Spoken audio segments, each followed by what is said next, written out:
Welcome to hashtag Mom Squad. Diagnosis, Mom Polar. If you missed last week's video, don't forget to check it out and make sure you like and subscribe. I'm Tabitha. I'm Candace. I'm Kendra. I'm Carrie. And I'm Caitlin, and I will be your moderator today. So, today is September. We're officially in September, which means if your children have not started school, they're about to. So today we're going to talk about back to school and separation with your kids, whether that's you dealing with the separation or your kids dealing with the separation, and how to deal with that. So does anybody have any? Are we all good leaving our kids? Is everyone just? I am. Mine are Well, older. I'm not. Yeah. Yeah, you have a tough time, don't you? Yeah. Kylie, she cares less. She just goes to school. And I don't really worry for her. Alina, a little bit, but Breland, she started first grade, and I worry for her. And I know she's very depending on an adult. Well, she's a lot like you too. Yeah. So. Yeah, she is, and she, I don't know, she's more needy. I think. I don't know if just because she's younger, which I don't think it is. It's just her personality. She's very timid. Yes. She doesn't. She's very soft spoken and. She doesn't. Yeah. She doesn't let her voice be known. Like I have to go to the bathroom. She'll just pee on herself. She's like that. Be hurt and won't even make a a sound. Yeah. Yeah, Like somebody will be she'll hurting her and she won't she'll say just anything. take it. Yeah. Yeah, so I worry for her. And I get nervous about the teacher who's going to be there protecting her and all that stuff. So for me, it's a lot. I think more than her, because she'll just take it. But me, I'm like, you need to tell somebody. You better, don't let them do that to you. You know, as a mom, I want her to stand up for herself, but I know she's not going to. So I do worry. And Carrie, your kid is two. Yes, Doesn't start school, but she goes to daycare. She goes to daycare, and so I have been her teacher the past year, and so she just turned 2, and she's getting ready to go to a different class. But I've also gotten a new job in the past 3 weeks. And so it's been a big transition for us because not only is she, she's been with me for a year, and now not only am I not there, because there are times that, I had to go to a different classroom or she went to a different classroom or whatever, but I was there, and then I had Candace, my sister, to check on her, and we both got new jobs within the past month. And sorry, Kendra. I'll try and get you a job. Okay. And so I can't even, have Candace go and check on her. I mean, Kendra will send me pictures every once in a while, sneak a picture in every once in a while. But it's hard for me because I'm so used to just knowing what's going on, and the other day she had a rash. And the assistant director texted me and was like, hey, did you notice that she had this rash? And I was like, no. And so now I'm all worried. I'm like, send me a picture. What does it look like? Because I'm used to just being like, well, let me go check, or something like that. But I was hoping it would be better for our relationship because she's so needy. Thinking maybe some separation would help us. No, it's been an awful couple of weeks. And I'm hoping it'll get better. It's probably her age. Yeah, anything. But... And the situation that you guys have, it deals with a lot. She deals with a lot of separation anxiety. Yeah. So I'm hoping it's going to get better, but it's hard for her and it's hard for me. Yeah. And Candace, your kids are both in school, and your son just started kindergarten this year. Yeah. How do you do? I haven't even talked to him. Yeah, he's doing really good. It was kind of both times when I dropped Hayden off for the first time in kindergarten, it was hard to leave her because she wanted to go with me. Mm-hmm. She didn't want to be left, which was weird because she's really not, when it comes to school and things like that, she's not really attached to me. She was always fine going. So it was hard to drop her off. Landon was the complete opposite. He walked in there like a boss, that he had been there forever. And he was nervous. He kept telling me he was nervous, but he walked right in, sat down in his chair, And like, I mean, he didn't even tell me goodbye or anything. I think that was harder. Cause, Harder on you. Yeah. I'm like, he's so big. He doesn't need you. Yeah. And Hayden, I never worry about Hayden. I've never worried about her. Like, I don't care if I know how her day is going. But Landon, it's so hard. Like, I want to text his teacher, like, all day long. How's he doing today? What's he been up to? How's he feeling? Like, Well, because he's struggled the past year Yeah. in daycare. he's a boy. Yeah. He's a boy. And so he's definitely different. Yeah. And But he's your baby. yeah, That but makes a both of big them are difference. doing good. Both of them, neither one of them really have any anxiety about school. And besides that first day, That's always a scary day anyway. yeah. And so, and Tabitha, your kids are older, They are. but yeah. I know you dealt with a lot of anxiety issues With Jay. with JC. Mhm. Not now, but when he No. was younger. Yeah, so not now, but whenever he was like in 3rd, 4th grade, we had a problem with reading. Like it was a hard thing for him. But with that came anxiety, and he would go to the nurse's office as soon as he walked in the school and like sick. Mhm. And so I would get calls all day long like, hey, can you just talk to him? Hey, he just needs to hear your voice. And then one day I got a text from the principal because we were friends, and he says, I know this is going to be weird. I need you to send me a selfie of you. And I'm thinking, That's a little. come on, Jeff, we ain't this. Yeah. And he's like, no, it's for Jay. And so I sent it to him. And Jay had a copy of my selfie in his desk, in his pocket, in his, like everywhere he went, he carried one. And I never understood, like, what is going on with this kid? And so, like, he would get so anxious if he was not one of the first 2 people to read, he would throw up. So it was just the anxiety of, like, not being able to please the teacher or please me. And so we went to the doctor, and I'm like, I have no idea what's going on. And so they actually diagnosed him with severe anxiety, and he was put on medication. But yeah, it was hard. Like, he always thought I was going to die. Like, but then when I got sick and went to the hospital, they all acted like I was fine. Like, nothing was going on. Until one day the principal came up. He's like, is Mom okay? And then he, like, broke down. But yeah, I'm like, how are you going to have anxiety then? But I'm actually about to die, and you're like, yeah, she's fine. You know. So yeah, it's a hard thing. And with him, I didn't worry about Kenzie because she's always been so independent. But with him, I do worry because he's my baby. He is my baby. And so that always, like, and then for 2, he's always kind of needed me a little bit more than she did. And she never understood that either. Like, why does he get a little bit more, like, mom love? And I'm like, you always have to be like, you're different. Like, I hate to say it like that. Like, she gets, when she wants me, she comes and gets me. Where he won't act like he needs me, so I have to, like, push Force myself yourself. into it. And so I think we had that conversation because of Andy having a little bit of a separation. So it was last year, and Andy so at the school, K through 3rd is upstairs, and then 4th and 5th is downstairs. And for some reason, apparently moving downstairs is a big deal for kids. And it was her first year without Hudson.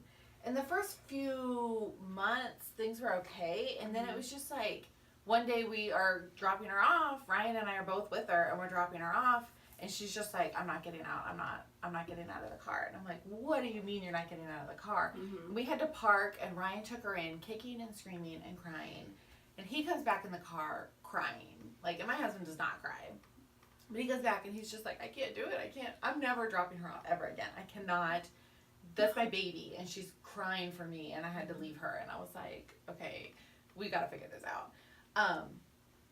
And it was, there were days that we would park the car, and she would crawl under our car. And granted, our car is lifted, about, like, literally from the ground to, when we're standing up, it's about to our chin, like, the bottom of the car.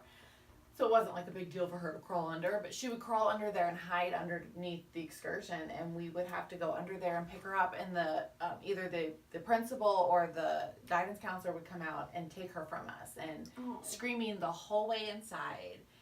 And it was a lot, for me because it was a genuine fear, and that's like I've never had anxiety about leaving my kids Right.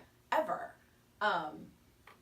But when I they just start don't. acting Yeah, out like I that, just it's don't different. care about. Yeah. You know, oh, they're fine. They're fine. I'm not And the then you mom to come wonder- in and fight the battles. I'm like, you handle it. You figure it out. If you want something to change it. Right? Like I'm not gonna come in there and fight your battles for you. Exactly. But this one was like, what is going on with her? Why? Because it was just so out of the blue. Like it Yes. wasn't You like wonder. in the beginning of the year. It was just in the middle. Just a few months totally- after. and it wasn't just at school. Like she was clingy. Yeah. Yes. All the Yeah. time. She wouldn't go, like my mom was like, I'll take you out for ice cream if you let your mom go to soccer practice without you. And she was like, no. I mean, she would miss out on things that like Yeah. she wanted Yeah. because, and her teacher would call me and he'd be like, hi, Mrs. Ackerman, Andy's afraid you've died, so I just wanted to hear your voice and make sure you're okay. And I'm like, I'm fine. And he was so sweet and And that's loving. hard too. I'm fine. I'm fine. Because you were frustrated. I was Yeah. frustrated, and he was so good about it. And it got to the point during the middle of the year to the end of the year, he would just be like, "Go call your mom." Like, so I would get a random phone number on my cell phone, and I'd answer it, and she'd be like, "Hey, it's me." I'm like, "Where are you calling me from?" Mr. Baumgartner's phone call or cell phone, and like I'm just like, you can't. Like, so she did learn how to use the phone last year, so that was. She actually did Yeah. a lot. Yeah. But you just started working too. Me. Yes. Now, yeah. And so your younger girls, Mhm. they haven't adapted. Mhm. How is that for you though? Well, so they're getting better. Every day is a little easier. This week we didn't have any tears when I left. And they've been doing it for 2 months now? Yeah. And I know that they enjoy it, and I know at the end of the day it's the best thing for them. Yeah. Getting out and socializing. And I love the daycare that they're at. I trust the teachers. And that's important too. Yeah. One of the guy who kind of runs he and his wife run it. I mean, he's like, Emmy is so special, and like he just goes She on is and special. on. He just goes on and on about her every time I go in. Like he's like, I love her, and like he's like, she's always like, Mr. Jeff, and then he's like, I ignore her, and then she goes, Mr. Jeff, I'm talking to you. He's like, she just cracks me up every time, and so it's nice knowing that you're leaving them with someone that Yeah. but you know, I mean, I don't know. I think all of us as moms struggle with our kids leaving us and not knowing what they're going through, and because we all have, we all have memories of us, our own selves being in School. school, in kindergarten, and I mean, I remember when Hudson went, I was like, he's not even gonna know how to hold a tray. Who's gonna Yeah. hold his tray? I know. I practiced with them. I see you doing Yeah. I did. Like I'm Yeah, fucking girl. nervous. I know. Or leaving their lunchbox on Yes. the bus. Yeah. Like Landon and I kept reminding him, make sure you don't forget it. Do not forget it on the bus. Like, so then I'm like, what's he gonna eat? Like, Yeah. Yeah. Listen, I would say that it gets easier, y'all, but it doesn't. And My not- 'cause kids every went to time high you change, school. every time you change a school, you go to Yeah. middle school, and then you're Yeah. like, It's oh something- my it's gosh, something they're different. just babies. They're just, Yeah. and then Yeah, they go to. need me. Yeah. Now I will say, when I was a junior in high school, and I moved from private school to public school, and the first day my dad dropped me off, my mom said he went back to the office and cried for an hour. Because he was like, it was like dropping her off to kindergarten again. It was like, I was so Yeah. nervous about her walking into this big bad school Mm-hmm. because she hasn't been in high school, in a public school. And he goes, and I cried the whole way home and cried for an hour when I got to the office because she's my baby. Like, Yeah. it doesn't get easier. It does No. not get easier. No. Letting my 10th grader walk into the building by herself, I'm like, you sure don't want me to go in with you? And now we don't meet the teachers. In high school, you don't meet a teacher. I'm like, I'll just go meet some of them. No. I'm like, okay, I love you. Make good choices. That's what I say. Well, and the thing is, and I know we have talked about helicopter moms, Mhm. right?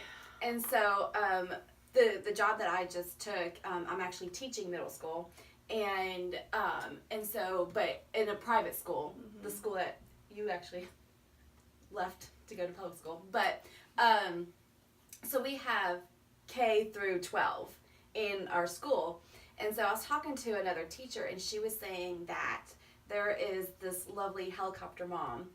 Her son was in 3rd grade last year. 3rd grade, guys. Okay, so he's in 4th grade this year. Every day in 3rd grade, she would walk him into school. She would stay for assembly because everybody meets in the sanctuary, and then they go to class. She'll stay. She comes back for lunch, and she feeds him. Guys, No. 3rd grade, spoon feeds her 3rd grader, and like. Don't So do this that. other teacher is telling me this, right? She picks up my spoon and she puts it in my face, and she goes, I mean, like she does this, and I'm like, okay, so Did there's you eat? yeah. I almost said, but yeah, because my mouth just dropped open. It was like, And I would have put it in your mouth. and we're not there yet. I've only been on the job 3 weeks. I probably But- would do the same thing anyway. But at the same time, like, I get as moms, we are so scared for our kids, but what are we doing? Our job is to teach them. Yeah. And so, like, To be adults. yeah, Yeah. we are training our children to be a Functioning. functioning adult. Right. And you can't do that when Right. your child is in 3rd grade and spoon feeding him. Well, and I mean, my that's why- child's 2 and I don't spoon feed her. Right. You know, And like, that's why you don't I've use a spoon. always let my kids fight their own battles. Yeah. Always. I think I can think of one time that I went into the school and Yeah. said something because it was just ridiculous. Yes, and it But was. at It should have Please gone let them way try. further. They need to at I least. always try because my job, and as much as it sucks to like watch them grow up, and it's so much harder for the younger two for me Yeah. to let them be. I mean, when Hudson was Emmy's age, he was cleaning his own room. He was mopping the floors. He was doing Oh, dishes. I mean, he knew how to clean. He knew what was expected. He went to bed every night by himself, and it was like, Hudson, it's bedtime. Oh, okay. And he would go to bed. I fight with Emmy for hours at night to get her to go to bed, but it's because I know how quickly 12 years goes Yeah, by, and yeah. I know it. And but it's hard to let go, but you have to. I mean, as a mom. Yeah. I think with that too, though, there's like with Jay, he actually had something wrong with him. Mhm. You know, like he had Yeah. things. He had ADHD, and that kind of attributed to the reading problem, which attributed to the anxiety, which attributed to the I can't go to school, I don't feel good, or the I'm going to the nurse's office as soon as I get there because I know my mom's gonna come get me. I stopped coming to get you, man. Yeah. And I would be on the phone like, listen, stop. You're fine. Unless they're running a fever. And I'm like, you're fine. It's okay. And so now he's learned. He's a little bit more independent now. But yeah, it's hard at any age. And Yeah. he's now off the anxiety medicine. We ended up having to do a 504 plan. And for those who don't know what a 504 plan, it's an education plan to Yeah. kind of help them. And so we reevaluated, and he, you know, the teacher's like, he's more anxious now of the fact that he doesn't get the bubble sheet like the other kids. Yeah. And so he came home one day, he's like, can I be normal? Can you just let me do the bubble sheet? And I said, you want it? We'll do it. We'll change it. But if your testing slips, then you have to go back. Yeah. And so, you know, it's a part of growing up, and it's a part of realizing these kids need to, like you said, we're there to grow, to teach them independence. Yeah. So that they're not like loser adults. Right. Spoon Living- fed at Yeah. 20. Yeah. That kid's definitely living in the basement. And just like, Okay, well, that probably wraps it up for today's discussion. Let us know if you've dealt with anxiety, and I do feel like it's either the mom that deals with anxiety or the kid that deals. One of you, either you or your child, one of you is dealing Yes. with separation. Yes. Okay, let us know. Let us know how you deal with it. Let us know. So, thank you for watching. #MomSquad Diagnosis. Mom Polar. We would love to answer any of your questions, so please comment and write your questions down below, and we'll see you guys next week. Thanks, guys. bye.